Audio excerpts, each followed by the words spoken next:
अस्सलाम वालेकुम, सत श्री अकाल, नमस्ते। तो आज की ताज़ा ख़बर तो यही है कि CAA 2019 लागू हो गया है और इन्फोर्समेंट किया जा रहा है नॉर्थ ईस्टर्न पार्ट और नॉर्थ वेस्टर्न पार्ट पे। तो ये CAA बिल जो है, ये बिल जो पास किया गया है इलीगल इमिग्रेंट्स को सिटीज़नशिप देने के लिए जो इधर रह रहे हैं, बहुत सही है।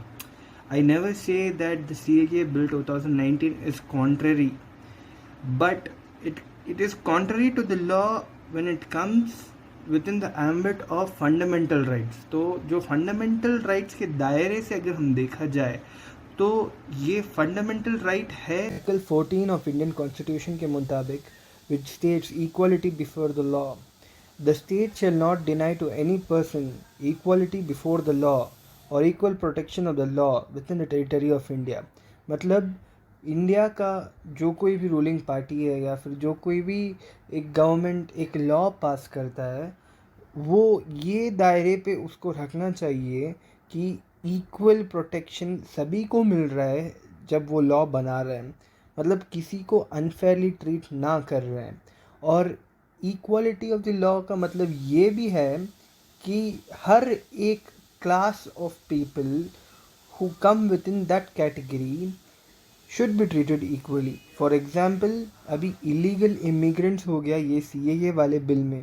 ये illegal immigrants सभी के सभी एक सेक्ट हो गए, मतलब एक पर्टिकुलर क्लास ऑफ पीपल हो गए। अभी इन सब को अगर ये सब के बारे में लेकर हम एक कानून बना रहे हैं तो फिर इन सब को इक्वली ट्रीट किया जाना चाहिए।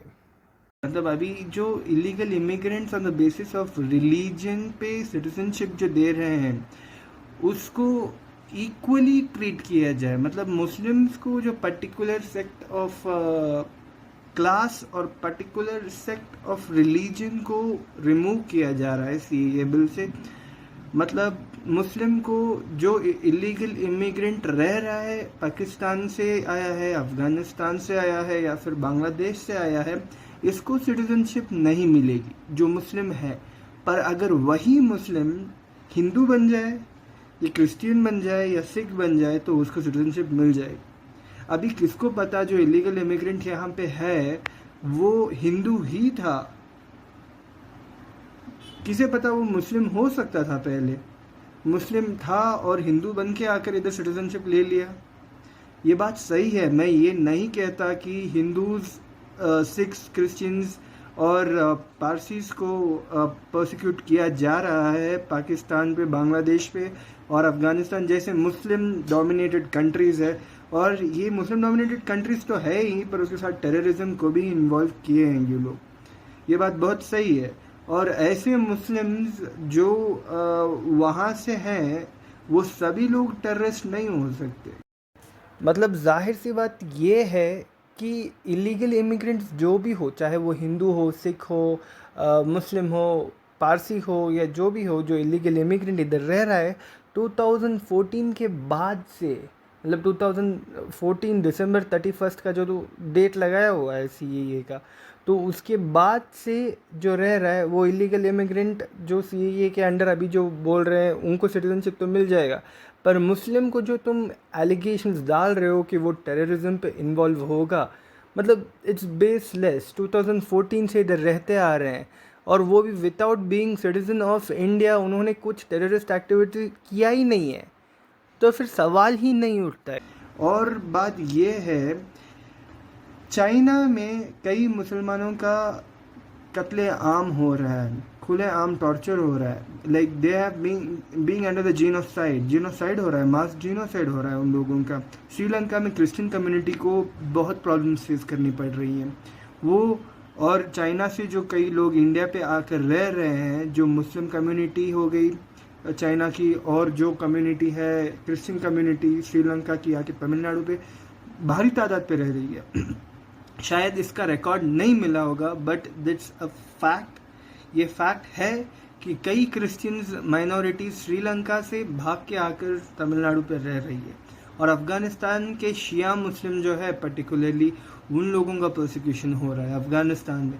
अफ़गानिस्तान वाले जो ये शिया मुस्लिम हैं उनको पाकिस्तान में भी रहने के लिए जगह नहीं दे रहे।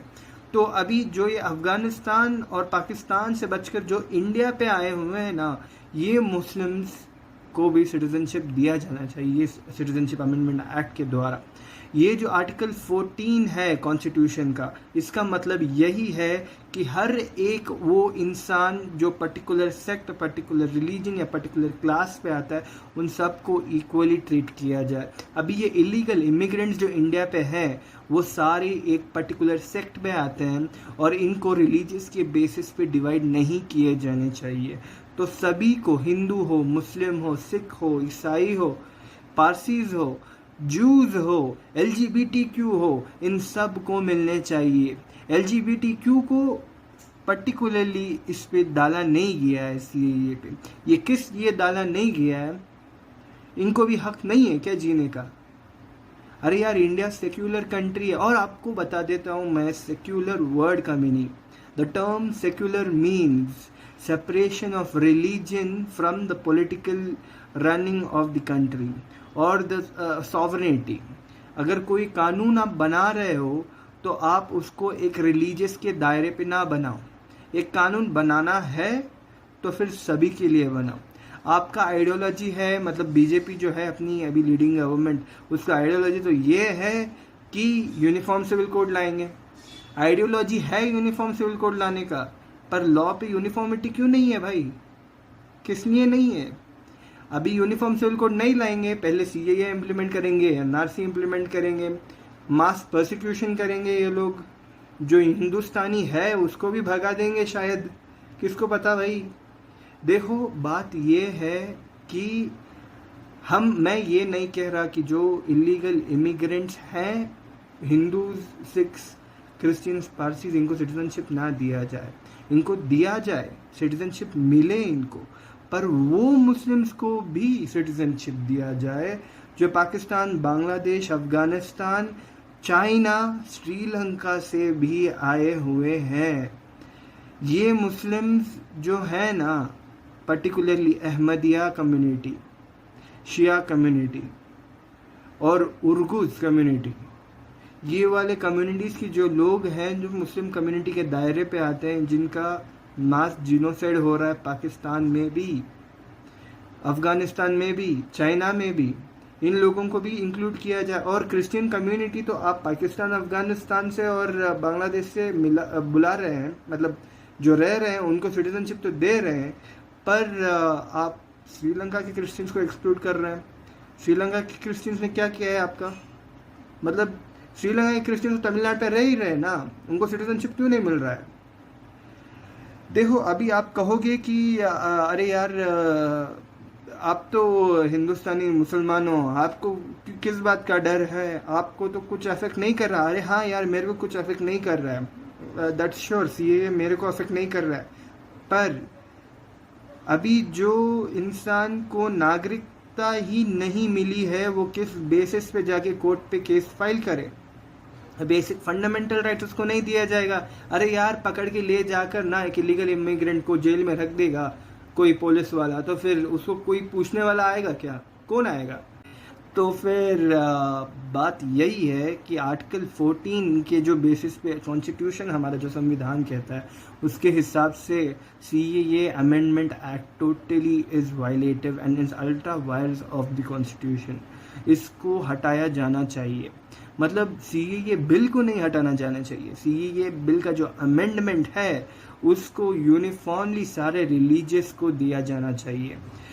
देखो यार, अगर बात तो यही है, असल बात ये है कि इंडिया का जो प्रेजेंट सिनेरियो को हम देखते हैं, जो अब बीजेपी का आइडियोलॉजी है कि ये जो इलीगल इमिग्रेंट्स को सिटीजनशिप दे रही है, ऑलरेडी जो इंडिया के सिटीजन्स हैं, जो मणिपुर पे जो वायलेंस हो रहा है, जो लद्दाख पे जो वायलेंस हो रहा है, इसको तो कोई देख ही नहीं रहा यार।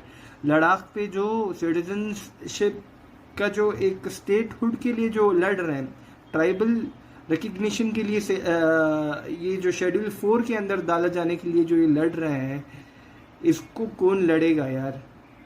ये लड़ रहे हैं, मास संख्या पे मर रहे हैं ये लोग, आवाज़ इतनी उठा रहे हैं, पर बीजेपी सुनने के लिए तैयार नहीं है और देने चले ये लोग सिटीजनशिप जो बाहर के हैं।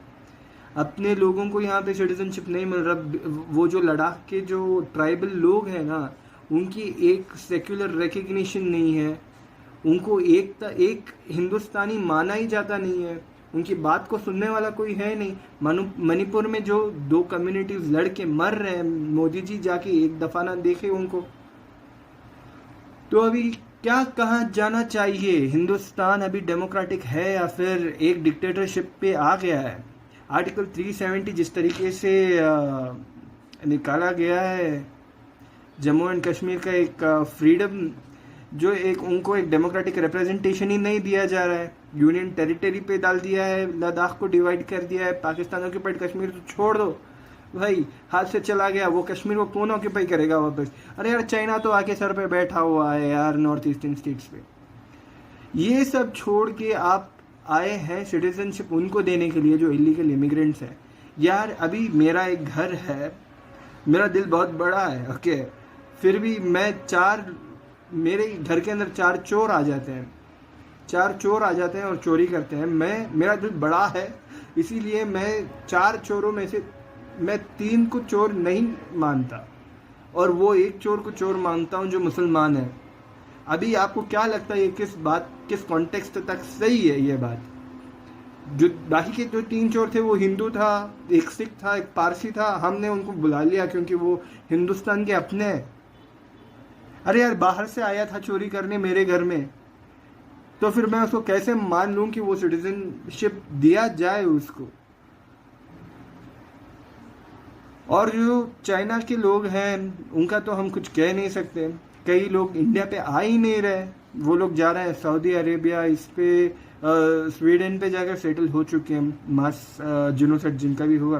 पर थोड़े से जो लोग आए हुए हैं इंडिया पे, वो 1% के दायरे में भी नहीं आते। जो इलीगल इमिग्रेंट्स हिंदूज हैं, सिख्स हैं, पारसीज हैं, उनको क्यों नहीं दिया जा रहा है सिटीजनशिप?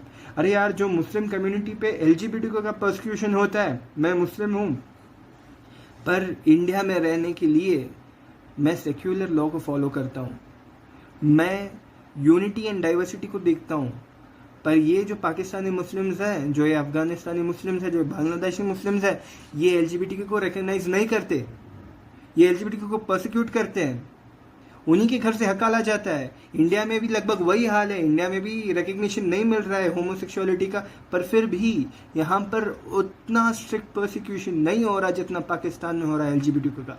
LGBT को यहाँ पे लाओ, जो बच के आए हैं, मुसलमान हो या हिंदू हो या सिख हो या ईसाई हो, वो जो यहाँ पे आकर हिंदुस्तान की सरजमीन पे रह रहा है, उसको सिटीजनशिप मिलना चाहिए। इलीगल इमिग्रेंट है और CAA के दायरे में आ रहा है तो मुस्लिम कम्युनिटी का नाम भी इंक्लूड करो, LGBTQ को भी इंक्लूड करो, और साथ में उन इलीगल इमिग्रेंट्स को भी इंक्लूड किया जाए जो श्रीलंका से आए हैं, मतलब जो क्रिश्चियन कम्युनिटी जो तमिलनाडु पे रह रही है, और उन इलीगल इमिग्रेंट्स जो पाकिस्तान से आए हैं, मतलब जो अहमदिया कम्युनिटी है, और जो चाइना की इलीगल इमिग्रेंट्स है जो मुस्लिम है, जो पर्सिक्यूट किए गए थे 2014 में और वो डर से आकर इंडिया पे रह रहे हैं 2014 से, और वो भी इलीगल इमिग्रेंट्स जो अफ़गानिस्तान के शिया मुस्लिम कम्युनिटी की सेक्ट है जो पर्सिक्यूट किए जा रहे थे, वो भी सिटीजनशिप अमेंडमेंट एक्ट में इंक्लूड किया जाए।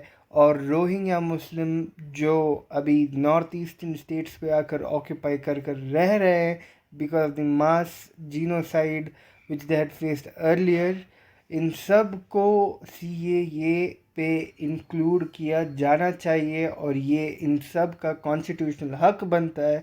अगर CAA 2019 कॉन्स्टिट्यूशनल मानते हैं तो फिर इसको करना ही पड़ेगा, नहीं तो the law is totally unconstitutional. ए वतन वतन मेरे आबाद रहे तू, हिंदुस्तान रहे हमेशा आबाद रहे तू, तुझ पे आए कोई आंच हम मुसलमान बिखर जाएंगे करबला के मैदान जैसे निडर होके तैयार, मेरे हिंदुस्तान जिंदाबाद। Thank you for watching.